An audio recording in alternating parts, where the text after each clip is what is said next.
Salam Horas.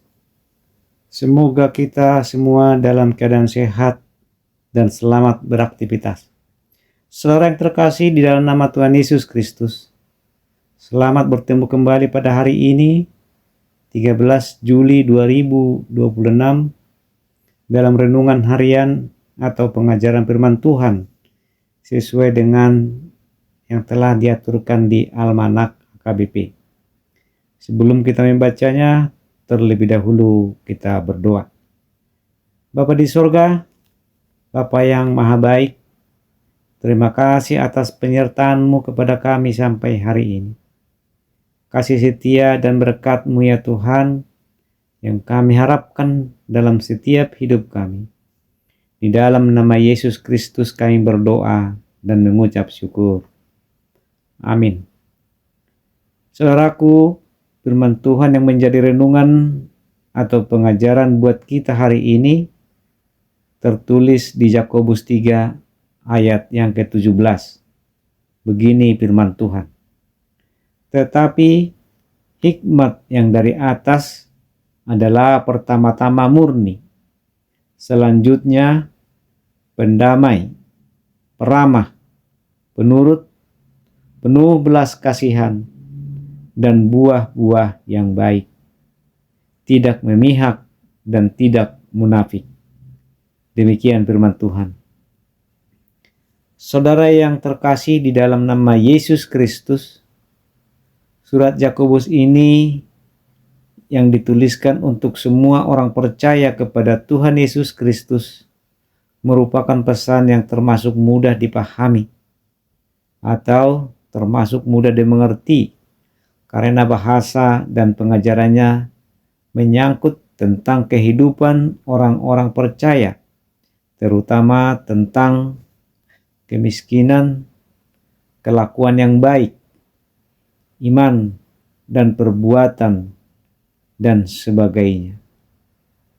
Firman Tuhan yang tertulis di Yakobus 3 ini, Rasul Yakobus membicarakan tentang hikmat yang dari atas, yang berarti hikmat yang dari Allah, bukan hikmat dari dunia ini. Hikmat apakah yang berasal dari dunia ini? Rasul Yakobus mencatat bahwa hikmat dari dunia ini adalah hikmat yang berasal dari hati yang belum mendapatkan pemulihan atau pertobatan. Sehingga hikmat yang dari dunia ini akan muncul dari berbagai perilaku buruk yang tidak diinginkan oleh Tuhan, seperti iri hati, mementingkan diri sendiri, memegahkan diri, dan berdusta, dan lain sebagainya. Dan akibat hikmat yang ditimbulkan dari dunia ini, terjadi berbagai macam kekacauan dan berbagai macam perbuatan-perbuatan kejahatan. Untuk menghindari terjadinya perbuatan-perbuatan dosa itu akibat dari hikmat dunia ini, Rasul Yakobus mengajarkan tentang hikmat yang dari atas atau yang dari Allah. Di mana hikmat yang dari atas itu dikatakan pertama-tama murni.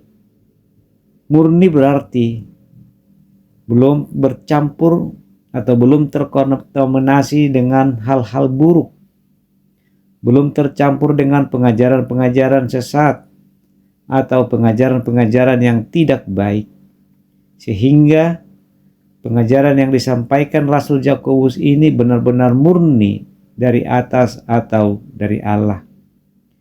Tidak ada niat atau rencana-rencana terselubung di dalamnya.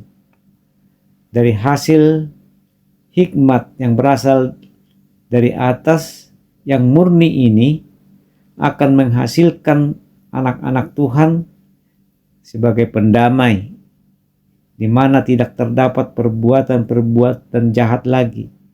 Tidak ada lagi yang cari gara-gara. Tidak ada lagi rasa dendam. Tidak ada lagi rasa membalas kejahatan. Tidak ada lagi perbuatan mengadu domba.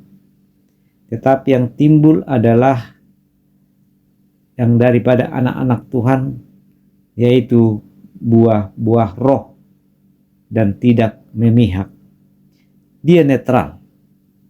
Dan apapun yang dia lakukan dalam kehidupannya adalah merupakan ketulusan dan keikhlasan untuk melayani dan perbuatan yang terbaik seturut dengan perintah Allah. Saudaraku yang terkasih, untuk dapat memperoleh hikmat yang dari atas, yang daripada Allah, yaitu dengan melakukan beberapa hal. Satu, bergantung kepada Allah. Dengan kita bergantung kepada Allah, berarti kita mengakui keterbatasan kita sebagai manusia. Keterbatasan kita di dalam berpikir dan pengetahuan kita secara manusia. Dan keterbatasan kita dalam memahami situasi, di dalam mengambil keputusan yang tepat. Bahwa kita ini tidaklah sempurna. Kita masih seringkali diikuti oleh keinginan-keinginan daging kita. Tetapi kita menggantungkan hidup kita kepada Allah.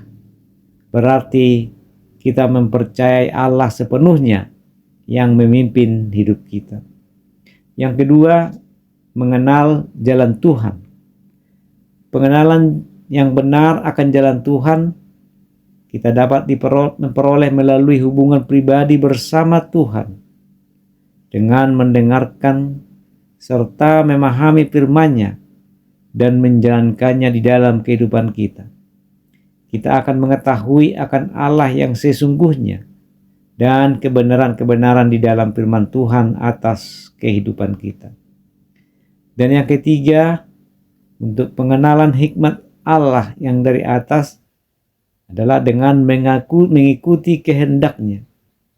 Kita mempercayai kehidupan kita dipimpin oleh Allah dengan rendah hati. Dan kita harus mengakui segala hal yang terjadi ada di dalam kedaulatan Tuhan kita yang sempurna. Yesus Kristus menunjukkan bagaimana Ia setia mengikuti kehendak Bapa-Nya yang di sorga untuk menyelamatkan manusia. Dan ketika Ia harus menghadapi semua itu, Dia tetap menggantungkan hidupnya kepada Allah Bapa-Nya di sorga. Dan ketika Dia melewati jalan salib ini, Dia yakin dan percaya bahwa Dia mampu melakukan semua itu karena ada Tuhan Allah yang hidup di sorga sebagai penggantungan hidupnya kepada Allah. Apapun yang terjadi, tetap Allah menjadi hidupnya untuk suatu tujuan penyelamatan manusia dari dosa. Itulah kekuatan hikmat yang dari atas. Kekuatan hikmat yang dari Tuhan di dalam kehidupan Tuhan Yesus Kristus. Dan kita juga bisa mengalaminya di dalam kasih karunia anugerah Allah. Jadi hikmat yang dari Allah, ketika kita sudah hidup dalam kebenaran firman Tuhan, menggantungkan hidup kita kepada Tuhan, mengikuti jalan Tuhan, dan mengenal Tuhan, hikmat yang dari atas memenuhi hati dan pikiran kita. Tuhan Yesus memberkati. Amin. Mari kita berdoa. Terima kasih Bapa atas firman dan pengajaran-Mu kepada kami hari ini. Berkati kami semua umat yang berseru dan memohon kepada-Mu. Ajari kami Bapa melakukan seturut dengan firman-Mu di dalam hidup kami sehari-hari. Ampunkan segala dosa-dosa kami ini Bapa. Rencana-Mu-lah Tuhan yang jadi di dalam kehidupan kami. Amin. Demikian saudaraku, khotbah atau renungan kita hari ini. Shalom.